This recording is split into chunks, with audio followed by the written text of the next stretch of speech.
Hello and welcome to Women Engage. We are so pleased that you could come and join us on our program today. We have an interesting topic. We're talking about a marriage topic today, and we're talking about dealing with difference in marriage. So I want to begin by welcoming our panelists today for our discussion. And all of us on the panel today are married, and we're all different in some way from our spouse. So I'm going to ask you to introduce yourself to the audience, tell us your name, and tell us in which way you, and at least just one way, that you and your husband are different. Well, my name is Jocelyn Isabirie. My husband and I are different in many ways, but I think one way that we're different is the way that we talk. I talk far more than my husband does. My name is Debbie Maloba, and I'm married. We have many ways in which we differ, but one that I think is very strong is in terms of money. When it comes to plan and to use money, that one we differ. My name is Miriam Razafia Rivoni. My husband and I differ a lot, but I believe that the place where we differ the most and that affects us the most is the way we see God. I see God differently than the God figure is different in my mind and in my worldview than my husband. My name is Rose Misati. The difference between my husband and I is like night and day. But one that is very outstanding is the fact that my husband is extremely quiet and very reserved, and I'm very loud. Okay, so it's very interesting because each of you, as you were introducing yourselves, it seemed that you were saying that there are many differences. And actually, even in my own mind, I just realized, oh my goodness, which one am I going to choose? Because there seem to be so many ways in which we are different. And yet, we have been in our marriages for several years now. And the difference has not made us fall apart. And so we've individually talked about what makes us different from our husband, but generally speaking, what creates differences in marriages between the spouses? What are some of the things that make us different, generally speaking? Our nature is one of them because our personalities are different. And another one is the way we were brought up and where we were brought up. So that in a way determines how we respond to situations. We are two different people. Though we come together, still we keep our differences. He thinks differently, I think, but we need to adjust and to accept each other. Yes. I also think it's also because of the societal expectations. So we are different because since already childhood and the environment, we are expected to act and think and talk a certain way, whereas the boy child does not have that same. So we grow up with that expectation still hanging in the back, even if we try to somehow say, no, actually we can accommodate, but then it comes back and the reality is that we have to behave differently and sometimes think differently and become different individuals. That's the gender difference. Yeah, you're a woman and you're married to a man, and so you will automatically be different, just because of that. And it's interesting because we talk about before marriage, we talked about finding someone that you're compatible with, and sometimes we think compatibility means sameness. Okay, but then how do we balance being compatible and being different when it comes to the reality of marriage? Does it mean that because we're different, we're not compatible? No. Sometimes even the differences form the basis for attraction. Because like in my case, I talk a lot, so I needed somebody to do the listening so that we are not competing. However, in marriage, sometimes they say the things that attracted you are the basis of even arguments, but it's important to accommodate one another so that the one, for example, who talks too much does not domineer, and the one who is quiet can try and be responsive. So accommodation is very important. Yes. And I think these differences make us, it helps us to balance our life. Because if in our lives, both of us are yes, yes, yes, yes, yes, things will not work. You need sometimes to challenge each other so that at a certain point you come together. But I also think it is part of life. I mean, our friends are different than us. So I don't know. I remember when I first married, my friends have always been very different because I was in a different setting. And therefore, the expectations of being the same or to have uniformity somehow within the marriage is somehow lessened by that reality that even my best friend is not like me, so why should my husband be like me? And at the same time, it helps us. Like she was mentioning, and it is an important thing, in that when there are problems, then you value that difference. My husband is very hands-on and very practical. I am very different, I have more in the mind and ideas. So anytime I will get something done, I launch the idea, he gets it accomplished. Imagine now the two of us being the same idea people. Our house will be chaotic. So I think that helps. Definitely that it helps. And at the same time, you value that element of there is difference, but the compatibility comes in the usefulness of that difference. Yes. And I think also sometimes you get surprised at the way in which you're different. I think before you get married, you've spent some time getting to know each other before marriage.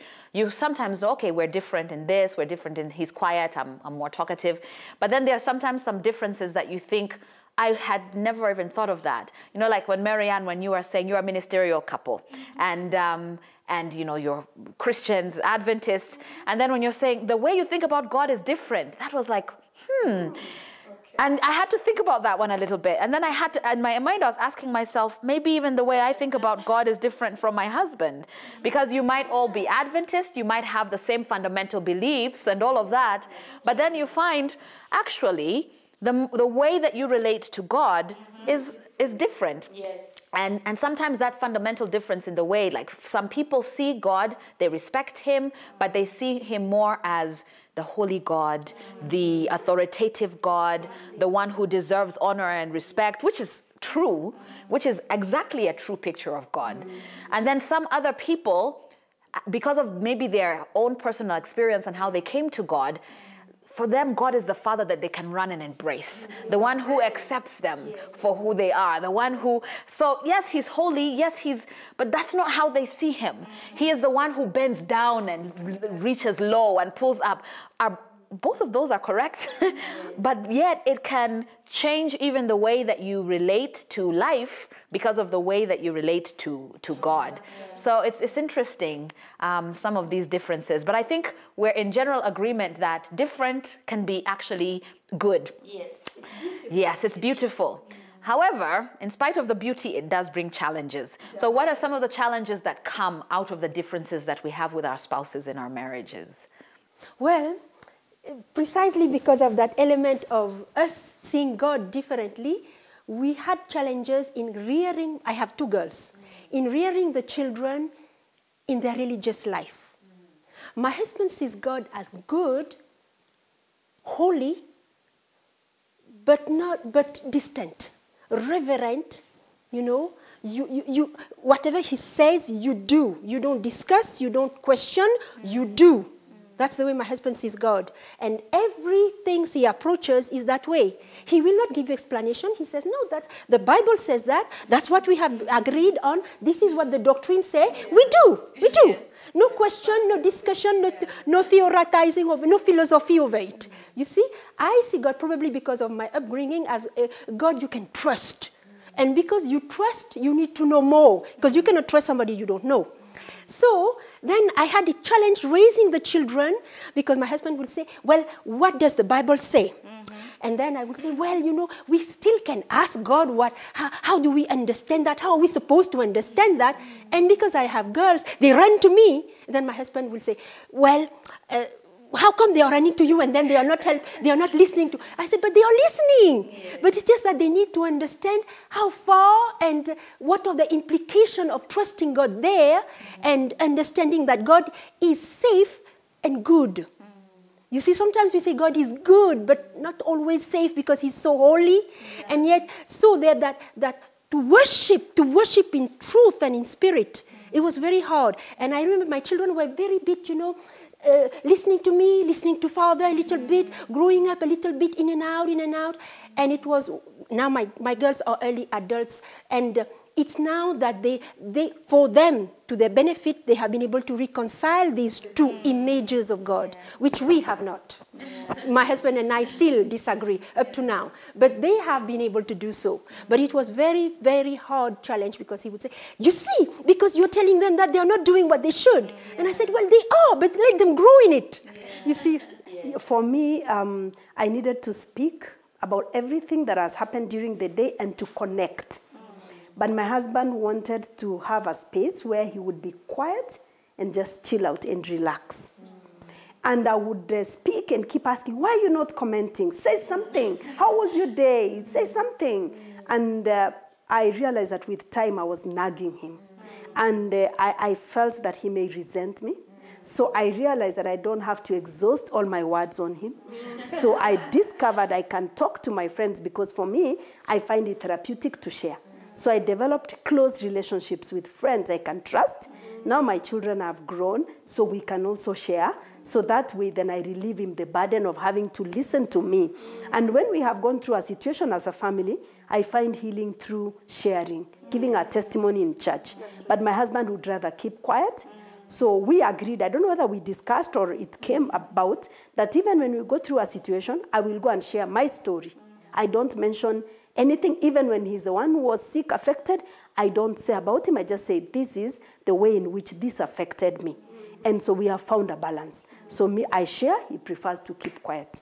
Yeah, but it took time, but we are eventually getting there. It takes time, that's true. Yeah. Debbie, you wanted to say? Yeah, for me, I always think projects.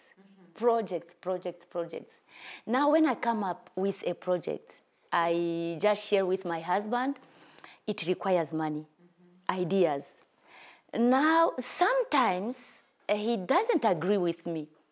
And he takes time to think about it before he gives his okay or yes. But for me, I'm a quick woman who needs an answer, an approval. So when he takes time, I always tell him, you are too slow. And that sometimes makes me upset a little bit.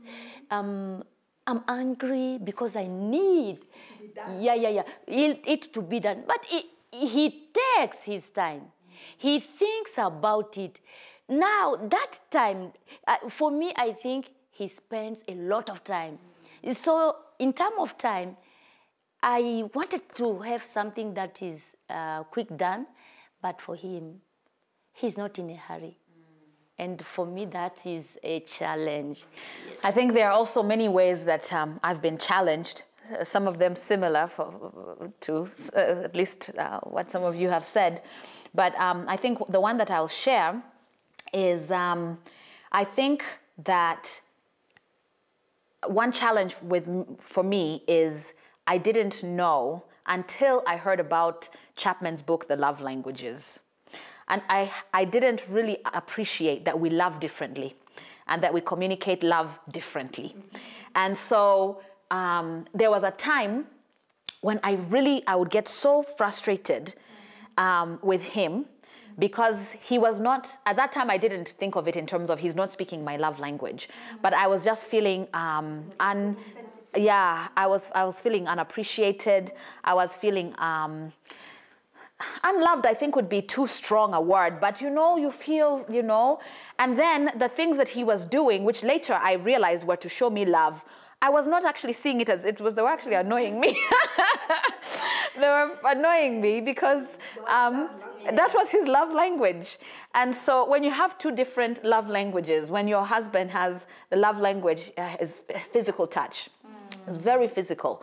And then your love language is words of affirmation, and the words are not coming, but the touch is coming, yes, And I remember reading when I first heard about that love languages and realizing, Oh, so someone might be shouting at the top of their voice that they love you.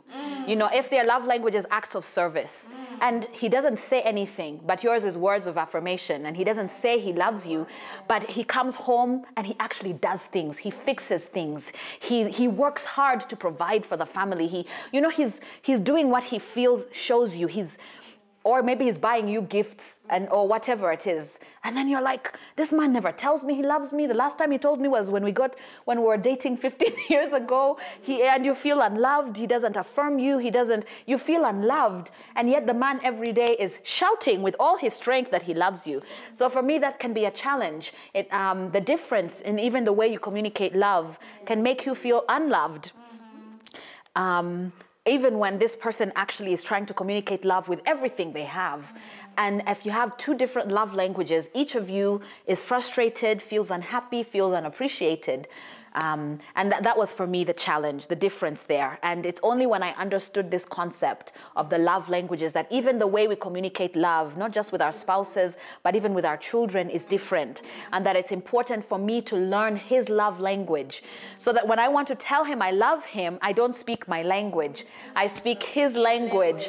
And he has to learn my language. So when he wants to communicate love to me, he doesn't speak it in his language, but he speaks it in mine. So that was a challenge for me. How do you express love to someone and because of the difference? Yeah, I think it's important to seek to understand before seeking to be understood. Understanding the personality type of your spouse and also where they grew up and how they grew up. Like for me, I was raised by a mother who was very strong-willed, and because she was a widow, so she was doing everything. So I knew I didn't see her submitting to any man, really. She would make decisions and do everything. Then my husband was raised in a totally different home where the father is very patriarchal. And so the father is the one who had a voice. So when we got married, I'm doing everything. I don't have to consult.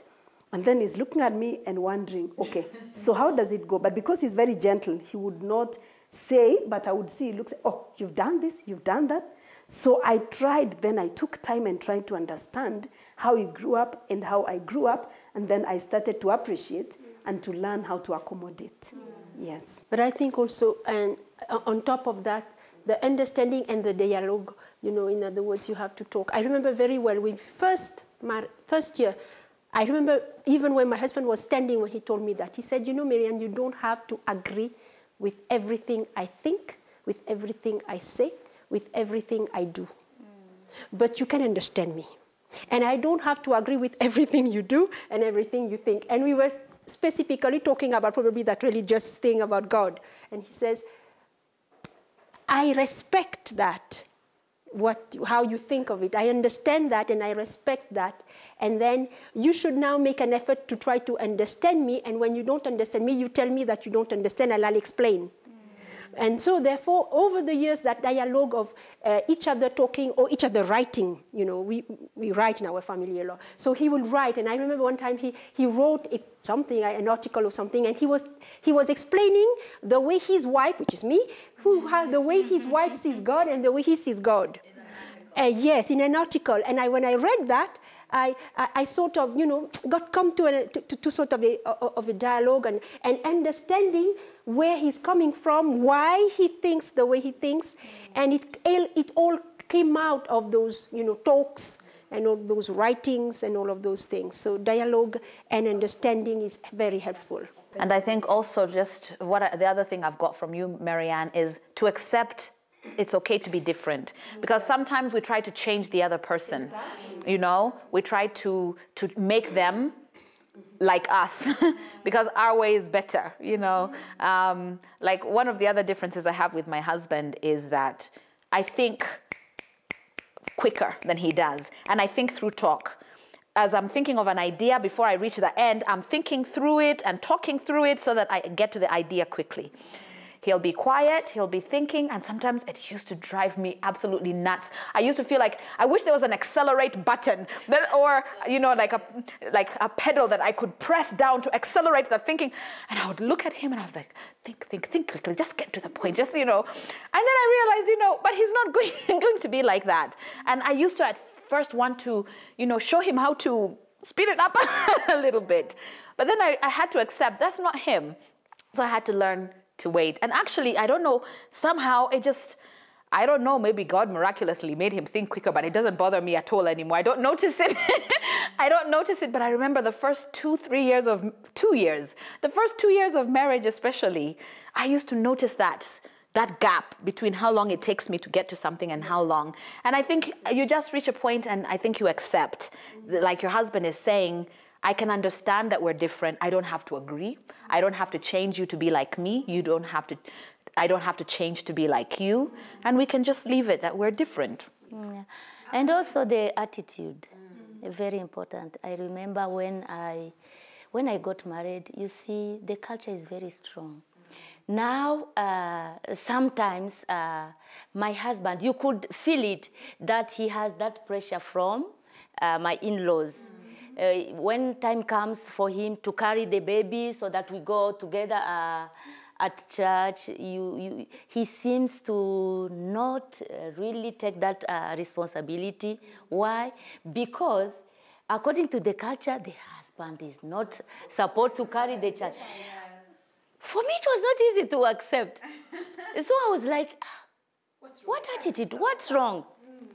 But after all, I understood that, yes, I need to be patient. It will come. So I had to carry the baby. Oh, it's okay. Today, it's different. Even those who are giving him pressure, they understood. Yes, they appreciate. So the attitude you take also, it makes a difference. And something else I would like to add is trust. Yes. Like for me, who is given to many words. But when I have spoken something, I don't remember. So if you tell me yesterday you said this and that, I get very scared because I can't remember. When I've just said it, I'm done. Now my husband has very few words which are very meaningful. So I realized what I say or what I do many years down the line makes a great impact. So sometimes he will remind me, like last year, at such and such a time when you were in a red skirt, you said this and you meant it. A year later, you said this, and I would start laughing because I found it very strange that you can remember. And many times I couldn't even remember. I could not even have any recollection. And he would get very upset because I'm laughing over something that hurt him. Yes. And then with time we talked, I told him, you will be hurt several times because I will not remember. And when I've said it, ask immediately, then we discuss. So over time, then he had to learn and we had to cultivate that trust. That when I say something, it's not because I want to be mean or something. But at the same time, I had to cultivate my sensitive side. I'm really trying. I'm not there. But I had to try to be sensitive and say, okay, when I say something with him, let me think first. Because when I say it, I will not take it back. And I don't have the ability to remember. Or when he tells me, you remember that person said this that time and they hurt you? I don't remember. And he couldn't understand, but how can you not remember somebody who was mean to you last week? I tell him, I dealt with it. I don't remember. So trust is very important. So that when somebody says, you know, they don't mean ill, or when they do something, you know, they don't mean ill, that's them. Yeah, that's a very important one because you trust their intention.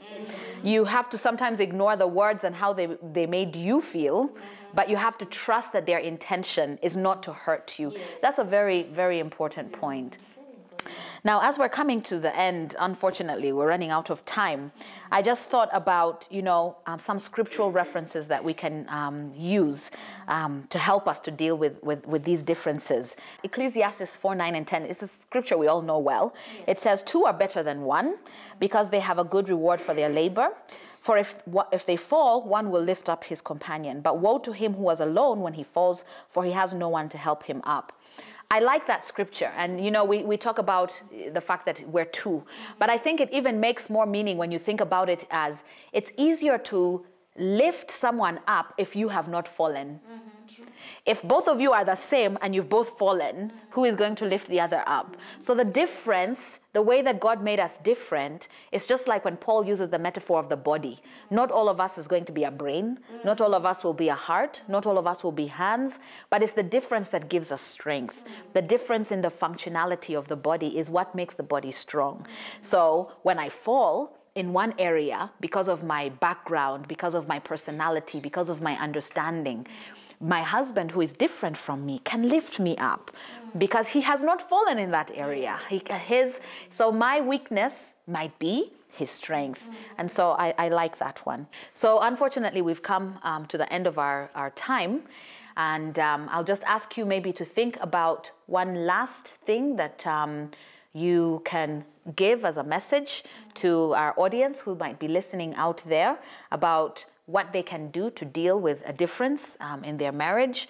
And particularly if there's a young couple, all of us, it seems we've gone through those stages where we've had to grow, and we're still growing. We're still in the process of growth. But particularly in the first few years of marriage, some of these differences seem like mountains that are insurmountable. And so just a word that you could give. I'm going to ask if Rose can begin for us. A difference can be beautiful, and we are all united in diversity. So it's important to embrace the differences and to help build each other up. We need to fight from the same team. So we are not fighting each other, but we are together and we are fighting the common enemy. That's what I would like to say today. For me, I would like to say that you have to remember why you first were attracted to that person to begin with. And in spite of the difficulties, in spite of the adjustment that you have to go through, and sometimes it may take longer, we think that maybe later on we'll become compatible or something, but it may never come. It doesn't matter. You still love each other. So continue and love each other, because that's, after all, that's what matters. We are not competing in our marriages. We need to work together, to be united, to use our weaknesses as strength that will build our marriages. I would like to say that dealing with difference is one of the ways that marriage becomes an institution that's not just geared towards our happiness, as we often think, but also towards our holiness. God instituted marriage so that for many things, but one of the things is through marriage, we learn to have the character of Christ. We learn patience, we learn kindness, we learn to be long-suffering. And often it is these differences that bring out all of these qualities. And so as you deal with the difference in your marriage, remember that God brought you together with your spouse, not only for your happiness, because yes, a good marriage will make you happy and also be a blessing to your children and to the community, but also for your holiness. Allow God to work through the difference to make you holy, Christ-like. That is my prayer for you and for all of us here. Thank you so much for joining us. God bless you.